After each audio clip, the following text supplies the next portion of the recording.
Remember the time you fell off your bike or bumped your head on a sharp corner? Childhood injuries are things we'd often like to forget, but our bodies often carry the memories in the form of scars.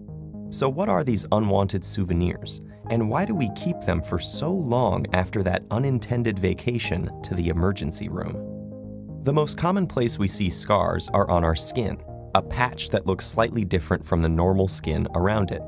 Often, this is considered an unfortunate disfigurement, while other times, deliberate scarification has been used in both traditional and modern cultures to mark a rite of passage or simply for aesthetic decoration. But the difference isn't only cosmetic. When we look at healthy skin tissue under a microscope, we see the cells that perform various functions connected by an extracellular matrix, or ECM. This is composed of structural proteins, like collagen, secreted by specialized fibroblast cells. Well-arranged ECM allows for transportation of nutrients, cell-to-cell communication, and cell adhesion. But when a deep wound occurs, this arrangement is disrupted.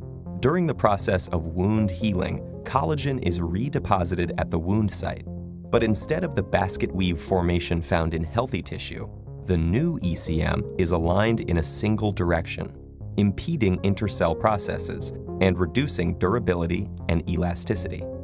To make matters worse, the healed tissue contains a higher proportion of ECM than before, reducing its overall function.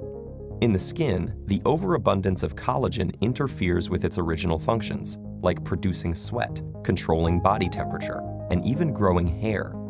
The scar tissue is fragile, sensitive to changes in temperature and sensation, and should be kept in moist environments to maximize healing.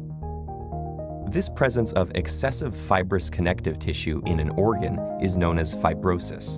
And if that term sounds familiar, it's because our skin is not the only organ vulnerable to scarring. Cystic fibrosis is a genetic disorder that causes scarring of the pancreas, while pulmonary fibrosis is a scarring of the lungs, resulting in shortness of breath. Scarring of the heart and the buildup of ECM following a heart attack can inhibit its beating, leading to further heart problems. What's common to all these conditions is that although it retains some of the original functions, the scar tissue formed after a wound is inferior to the native tissue it replaces. However, there is hope. Medical researchers are now studying what causes fibroblast cells to secrete excessive amounts of collagen, and how we can recruit the body's other cells in regenerating and repopulating the damaged tissue. By learning how to better control wound healing and the formation of scar tissue, we can utilize the multi-billion-dollar budgets currently used to address the aftermath of wounding in a much more efficient manner and help millions of people live better and healthier lives. But until then, at least some of our scars can help us remember to avoid the sorts of things that cause them.